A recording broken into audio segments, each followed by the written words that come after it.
वो जो काकी ताड़ है, सर मेरे साथ सबसे एक सवाल है, हो सकता है मैं गुस्ताखी कर जाऊँ, लेकिन मैं जितना समझ पाई हूँ कुदरत के रूल्स को, अगर सरकार ने जब तक दुनिया क़यामत है, आई डोंट नो क़यामत का असल मतलब क्या होता है, अगर अपनी उम्मत की शफाअत मांगी है तो फिर अपनी नस्ल की, अपनी आल की कुर्बानी भी दी है। कुदरत एवं कुछ नहीं देती, उसकी आपको प्राइस पे करनी पड़ती है। इसलिए डॉक्टर साहब कहते हैं दुआएं ना मांगा करें, आप प्राइस पे नहीं कर पाते। तो बाबा ने जो फैज़ सारी इंसानियत के लिए जारी किया है, छोटा फैज़ नहीं है, बाबा ने इसकी क्या कीमत पे की है, ये मेरा आपसे सवाल है। बाबा ने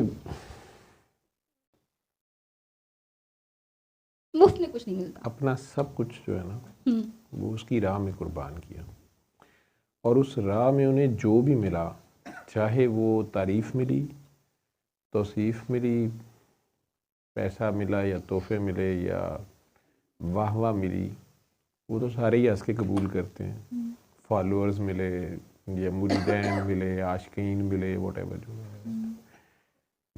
मैंने बाबा को इस राह में किसी चीज़ को भी डिस्कार्ड करते नहीं देखा, स्पेशली मलामत। जितनी खुशी से उन्होंने उस मलामत को गले से लगाया, वो जो नाम भी उल्टा सीधा पीर काकी ताड़ मिला, उसी नाम से कॉलम लिखना शुरू कर दिया, उसको ऑन कर लिया कि ये मुझे उसकी राह में मिला। तो उनके लिए वो भी उतना ही बड़ा मेडल था जितना किसी की तारीफ़ें हों, कोई रहमतुल्लाह अलैह लिख रहा हो, मदजुल्लू कुदसुर्रू लिख रहा हो।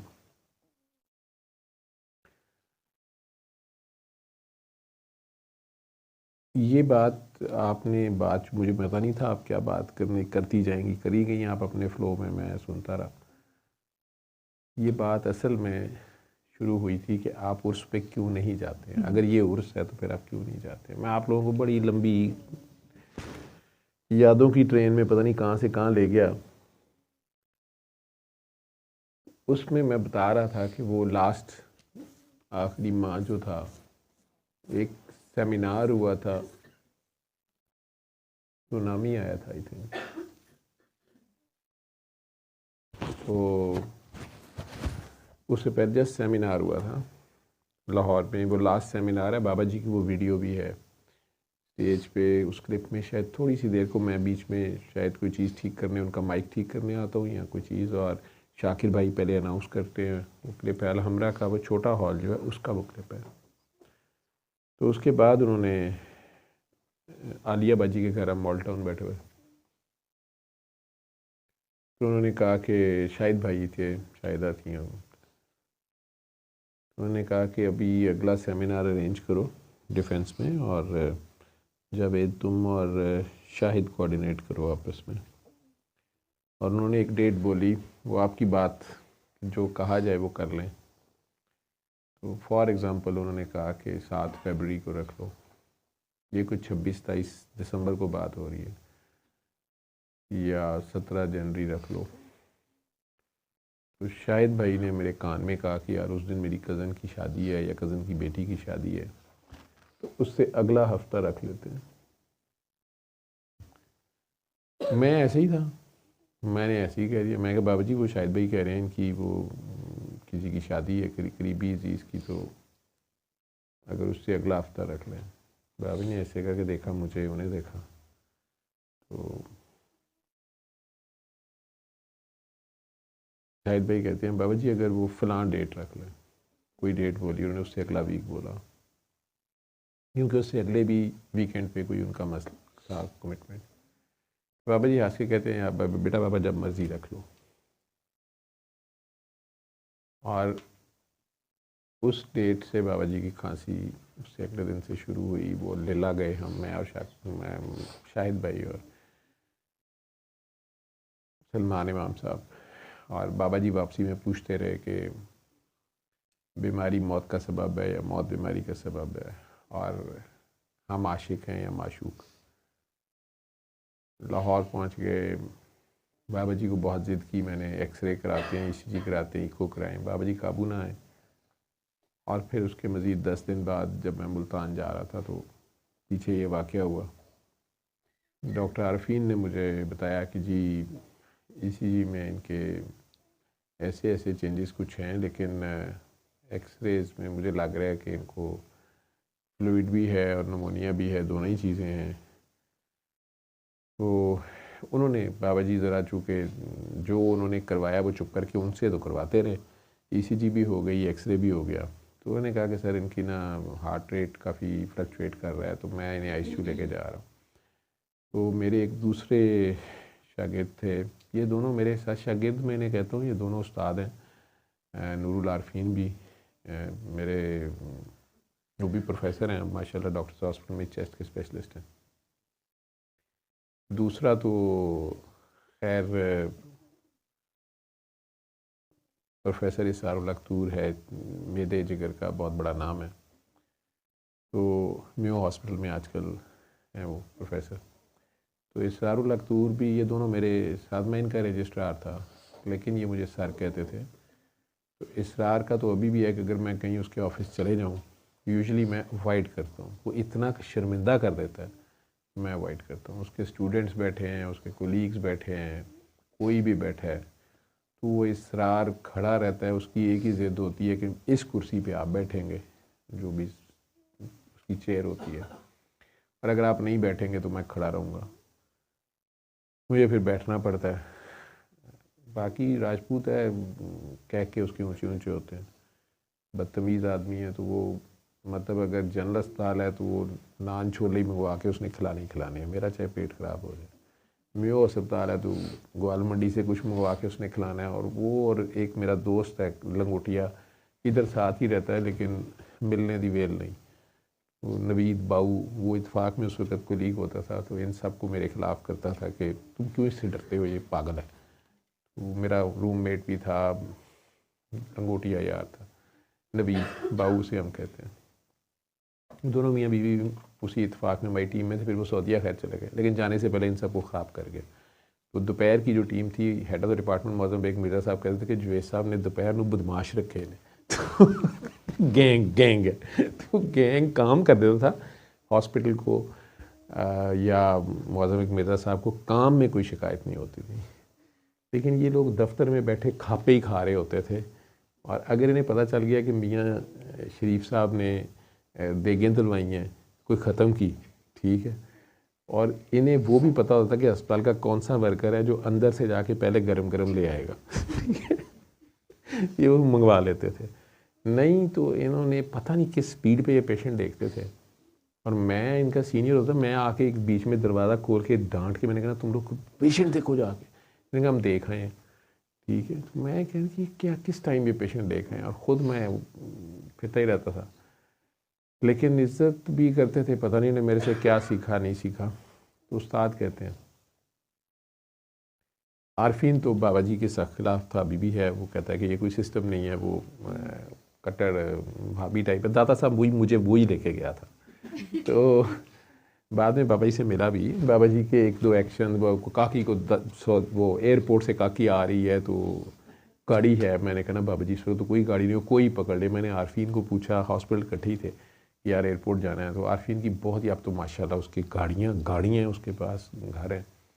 तो आरफीन के पास शराड थी एक बहुत पुरानी, जो किसी जगह पे आरफीन से भी ज़्यादा अड़ियल थी। तो आरफीन कहता है सर शराड, तो वो हम शराड में गए, बाबा जी को लिया, भाटी छोड़ा, वहाँ आरफीन बैठा रहा आवाज़ार, थोड़ी देर इधर उधर बातें, और बाबा जी भी लिफ्ट नहीं कर रहे, बाबा जी बात ही नहीं इससे कर रहे, मुझे हो गया इसको पकड़े, तो बाबा जी भी नहीं बात करते थे। तो खैर इसरार ने बाबा जी के कहने पे, उसके ये कॉबलर्स वाले थे, उनका बाईपास हुआ था, कराची से इधर आए हुए थे, तो उनका बाईपास ख़राब हो गया।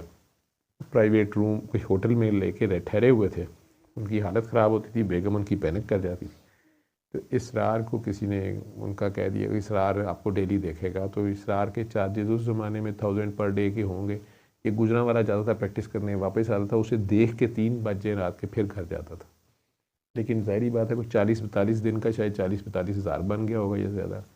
वो यहाँ से जहाज़ पे बैठे कराची चले गए, उसके पैसे नहीं दिए। वो बड़े गुस्से में था क्योंकि मैंने ही रेफ़र किया था, पहले मुझे मिला तो मैंने कहा यार तू कर रहे थे, वो देख रहा था।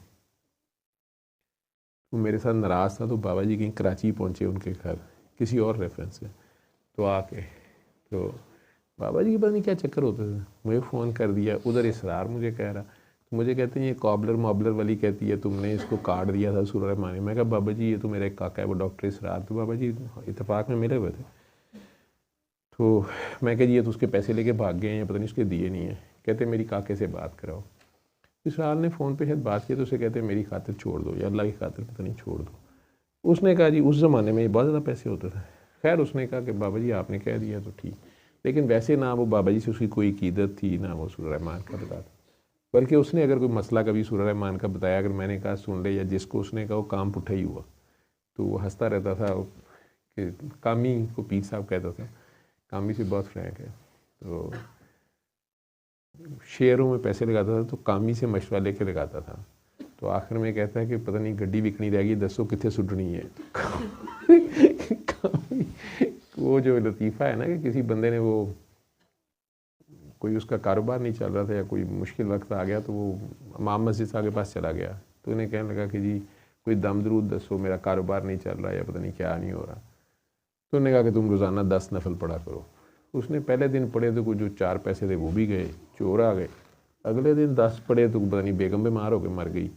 अगले दिन 10 पढ़े तो पता नहीं बच्चा गायब हो गया। तो वो आखिरी दिन वो बेचारा घर में अकेला लेटा हुआ और एक उसके ना भैंस मर गई। तो अब वो भैंस का एक बच्चा था, कट्टा उसे कहते हैं, पंजाबी में ज़रा ज़्यादा अच्छा समझ आता है, लेकिन इंग्लिश में आपके काफ ये वो नहीं, कट्टा थी, मतलब जैन को नहीं देखें तो कट्टा था।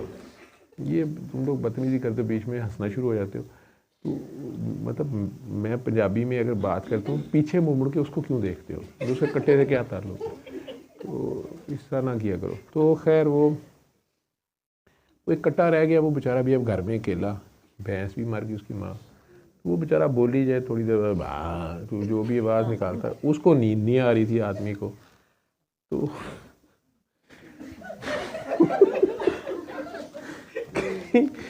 उसने सोने साने की कोशिश की कि कारी साहब ने चंगा फार्मूला दसिया, मतलब सारा कुछ होता वो भी उजड़ गया। तो आखिर में वो फिर कहीं उसकी आंख लगे तो उसे कट्टा जो था कर दे, तो वो गुस्से से जाए नमाज पढ़िया, कहना तू 2 नफलों की मार नहीं।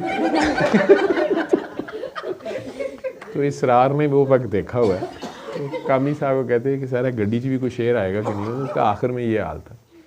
तो उसकी मेहरबानी अभी इज़्ज़त करता है।